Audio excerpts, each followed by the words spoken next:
This channel does not promote any violent, harmful, or illegal activities. All content provided by this channel is meant for an educational purpose only. বউবাজারের পর এবার Salt Lake mobile চোর সন্দেহে এবার সল্টলেকে পিটিয়ে খুন। নিহত যুবকের নাম প্রসেন মণ্ডল। 3 জনের বিরুদ্ধে যুবককে পিটিয়ে খুন করার অভিযোগ। ধৃত 3 জনের মধ্যে একজন আবার বাংলাদেশের বাসিন্দা।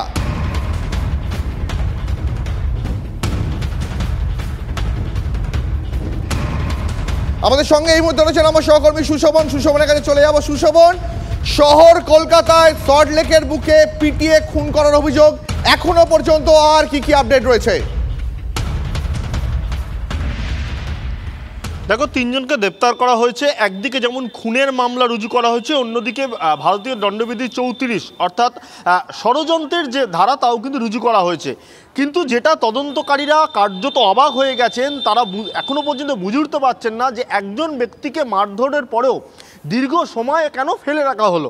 তার কারণ তোমাকে এই যে ঘটনাস্থল দেখাচ্ছি, এইখানে প্রসেন মণ্ডল তাকে মারধর করা হয় ভোর 5টা নাগাদ।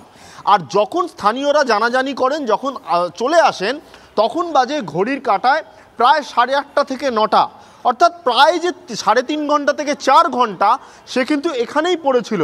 তারপর তাকে হাসপাতালে নিয়ে যাওয়া হয়। অর্থাৎ একজন ব্যক্তিকে মারধর করা হলো। মারধরের কারণ কি? মোবাইল চোরের সন্দেহ, সেটা কোনো প্রমাণ হয়নি। সেই জায়গা থেকে মারধর করে তাকে এখানে ফেলে রাখা হলো। 3.5 ঘন্টা 4 ঘন্টা পরে তাকে হাসপাতালে নিয়ে যাওয়া হলো। অর্থাৎ এই দীর্ঘ সময় একটা মানুষকে মারধর করে ফেলে রাখা, সেটা যেমন যথেষ্ট অমানবিক, এবং অন্যদিকে আরও একটা গুরুত্বপূর্ণ যে একজন ব্যক্তিকে প্রথমে তাকে দেখা হলো এবং সন্দেহ হলো সে মোবাইল চুরি করে থাকতে পারে, এবং সেই জন্য তাকে মারধর করা হলো।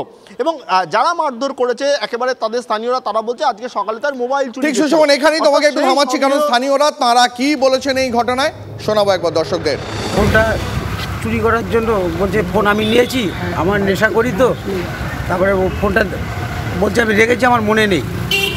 তারপরে তাও ওরা শুনে তারপরে মারধর করেছে। এখানে বডিটা পড়েছি গাঁজার নেশা ফাশা করার জন্য, এদিক সেদিক আর কি পড়ে থাকতো। এখন কার কি করেছে সেটা আমি বলতে পারবো না, আর কিছু করতে হবে। যে যারা কাজ করে তো এমনি ঘুরে বেড়াতো। হ্যাঁ, মানে পাগল মতো হয়ে গেছিল। সুশোভনের কাছে আরেকবার, সুশোভন খুব ছোট্ট করে আরেকবার জানতে চাইবো তোমার কাছে যে খুনের ঘটনায় নয়া যে তথ্য সামনে এসছে, যে সকাল 5:30টায় প্রসেন মণ্ডলকে মারধর করা হয় সল্টলেকের পোল্যান্ড আইট এলাকায়, আর কি জানা যাচ্ছে? দেখো, মারধর শুধু নয়, যে জায়গায় মূলত তাকে প্রথমে ধরা হয় এবং ধরে কেন মোবাইল চুরি করা হয়েছে সেই কথা হয়, সেখান থেকে বচসা হয় এবং সেখান থেকে অনেকটা দূরে থেকে মারতে মারতে নিয়ে আসা হয়।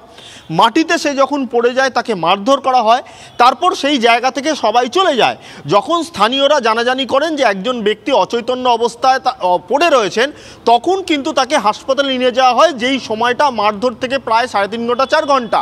পুলিশ এই জায়গাটাই তদন্ত করছে এবং ইতিমধ্যেই পুলিশ যে 3 জনকে গ্রেপ্তার করেছে, আগামীকাল তাদের আদালতে পেশ করা হবে, নিজেদের হেফাজতে চাইবে, ময়নাতদন্ত হবে। ময়নাতদন্তের প্রাথমিক রিপোর্টে স্পষ্ট হবে যে তার দেহের কোথায় কোথায় আঘাত রয়েছে। অর্থাৎ সার্বিকভাবে দেখলে একজন ব্যক্তিকে প্রথমে একটা সন্দেহের বশে মারধর এবং তারপর তাকে ফেলে রাখা, পরবর্তীকালে 3.5 ঘন্টা 4 ঘন্টা বাদে তাকে হসপিটালে নিয়ে যাওয়া, এই পুরো বিষয়টা কিন্তু পুলিশের কাছে যথেষ্ট অবাক করা। সেই জন্যই পুলিশ 302 এবং 34 অর্থাৎ খুন ও ষড়যন্ত্রের যে ধারা রুজু করে তদন্তে এগিয়ে নিয়ে যাচ্ছে। 3 জনকে গ্রেপ্তার করা হয়েছে। বেশ, অনেক ধন্যবাদ সুশোভন। মুচিপাড়ায় সরকারি হস্টেলে চোর সন্দেহে এক যুবককে পিটিয়ে খুনের অভিযোগ এখানেই শেষ নয়। যাদবপুরের হস্টেলে ছাত্র মৃত্যুর ঘটনার পর ঠিক যেভাবে পুলিশকে হস্টেলে ঢুকতে বাধা দেওয়া হয়েছিল, একইভাবে মুচিপাড়ার হস্টেলেও পুলিশকে ঢুকতে বাধা দেওয়ার অভিযোগ ওঠে আবাসিকদের বিরুদ্ধে। শুধু তাই নয়, সূত্রের খবর সিসিটিভি ফুটেজ সহ তথ্য লোপাটের চেষ্টার অভিযোগ। প্রাথমিক তদন্তে জানা গেছে ব্যাট দিয়ে মারধর করে দীর্ঘক্ষণ ফেলে রাখা হয় এরশাদকে। এরশাদের পা ভাঙা, শরীরে একাধিক আঘাতের চিহ্ন। অভিযুক্তদের বিরুদ্ধে খুন, অপরাধমূলক ষড়যন্ত্র, অপহরণের ধারা যুক্ত করে তদন্ত এগিয়ে নিয়ে যাচ্ছে পুলিশ। ধৃত 14 জনকে শনিবার ব্যাংশাল আদালতে পেশ করা হয়। সরকারি আইনজীবীর তরফে যেটা দাবি করা হয় যে ঘটনার পর হোস্টেল থেকে অনেকেই আবাসিক পালিয়ে গেছেন। তারা কারা, তাদের কার কি ভূমিকা ছিল, এবং যে 14 জনকে গ্রেপ্তার করা হয়েছে তাদের কার কি ভূমিকা ছিল এই গোটা ঘটনায়, সেই বিষয়গুলো স্পষ্ট হওয়ার জন্য এদের প্রত্যেককে হেফাজতে নিয়ে জিজ্ঞাসাবাদের প্রয়োজনীয়তা রয়েছে। এই 14 জনকে আজকে পুলিশ করা হয় এবং লানেট কোর্ট 4 জুলাই অবধি দেয় পিসি গ্র্যান্ট করে পুলিশ কাস্টডি। হ্যাঁ, পরীক্ষা আছে, তাদের পরীক্ষা আছে। লানেট কোর্ট বলেছে যে পিটিশন করতে হ্যাঁ, কিন্তু এই শর্ট পিরিয়ডের মধ্যে তাদের পরীক্ষা বসা আমাদের অসুবিধা আছে। আলমকে মারধর করা হচ্ছিল হোস্টেলের ভিতরে, অন্যদিকে কয়েকজন পড়ুয়া ওই হোস্টেল সংলগ্ন একটি দোকানের ভেতরে গিয়ে সেই দোকানের বাইরে থাকা সিসিটিভির ফুটেজ ডিলিট করে দেয়। অর্থাৎ এখান থেকেই এদের মধ্যে যে একটা ক্রিমিনাল চিন্তাভাবনা ছিল সেই বিষয়টা স্পষ্ট হচ্ছে, এমনটাও কিন্তু মনে করছেন তদন্তকারীরা। তবে এদেরকে হেফাজতে নিয়ে জিজ্ঞাসাবাদ করলে গোটা ঘটনার নেপথ্যে কী ছিল, কিভাবে ঘটনা সংগঠিত হয়েছিল, আরও কারা কারা ছিল, তাদের কি ভূমিকা ছিল, সেই সমস্ত বিষয়গুলো স্পষ্ট হবে এমনটাই মনে করছেন তদন্তকারীরা। সরকারি হস্টেলে গণপিটুনিতে প্রাণ হারালেন বছর 47-এর এরশাদ শেখ। কলকাতার বুকে ফিরল 10 বছর আগের কোরবান শাহের খুনের স্মৃতি। 2014-র 16ই নভেম্বর এনআরএসের হস্টেলের ছাদে কোরবান শাহের দেহ উদ্ধার হয়েছিল। পিটিয়ে খুনের অভিযোগ উঠেছিল ছাত্রাবাসের 2 ক্যান্টিন কর্মী এবং 10 জন ডাক্তারি ছাত্রের বিরুদ্ধে। হস্টেলের ডাক্তার ছাত্রদের একাংশই খুনের সঙ্গে জড়িত প্রাথমিক অনুমান করে পুলিশ। পুলিশ নিজেই শতপ্রণোদিত খুনের মামলা রুজু করে তদন্ত শুরু করেছিল। এবার মুচিপাড়ায় মোবাইল ফোন চুরির সন্দেহে গণপিটুনিতে যুবকের মৃত্যুর অভিযোগ উঠল। Bureau report, TV9 Bangla. ধর্মতলায় ধুন্ধুমার বিক্ষোভ, নিউ মার্কেটে স্থায়ী ব্যবসায়ী ও হকারদের মধ্যে দ্বন্দ্ব। স্থায়ী ব্যবসায়ীদের ওপর হামলায় অভিযুক্ত হকাররা, প্রতিবাদে রাস্তায় নেমে বিক্ষোভ ব্যবসায়ীদের। ব্যবসায়ী হকারদের মধ্যে ধস্তাধস্তি, ইট বৃষ্টি। তৃণমূলের ঝান্ডা হাতে নিউ মার্কেট থানায় জমায়েত। পরিস্থিতি সামলাতে হিমশিম খেল পুলিশ। অবশেষে পুলিশের উচ্চপদস্থ কর্তারা এসে অবরোধ তোলেন।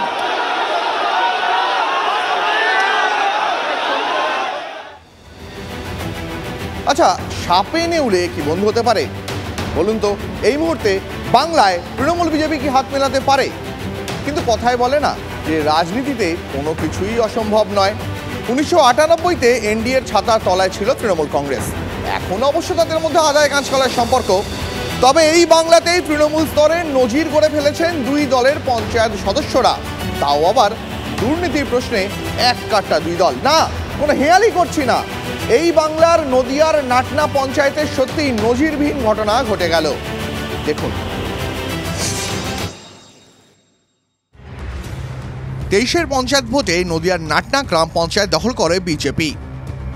নাটনা গ্রাম পঞ্চায়েতে আসন সংখ্যা 26, বিজেপি পেয়েছে 13 আসন, তৃণমূল 9 আসন, আর সিপিএম এর দখলে গেছে 4 আসন। সংখ্যাগরিষ্ঠ হওয়ায় বিজেপি থেকেই প্রধান নির্বাচিত হয়। কিন্তু বছর ঘুরতে না ঘুরতেই দুর্নীতির অভিযোগে পঞ্চায়েত প্রধান সরস্বতী বিশ্বাসের বিরুদ্ধে দল মত নির্বিশেষে ক্ষুব্ধ অন্যান্য সদস্যরা।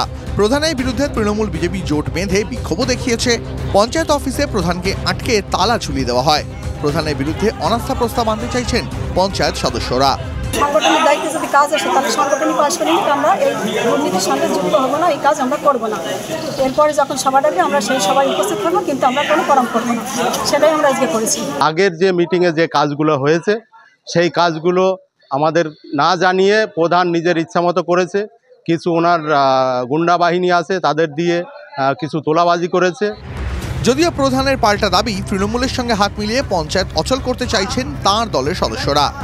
তৃণমূল পার্টি গেট আপ করে যাতে আমাদের মেম্বারগুলো কে মানে প্ররোচনা দিয়ে যাতে আমার পঞ্চায়েতটা হ্যাং হয়, সঠিকভাবে চলে না, তার জন্য তৃণমূল পার্টি এটা করছে।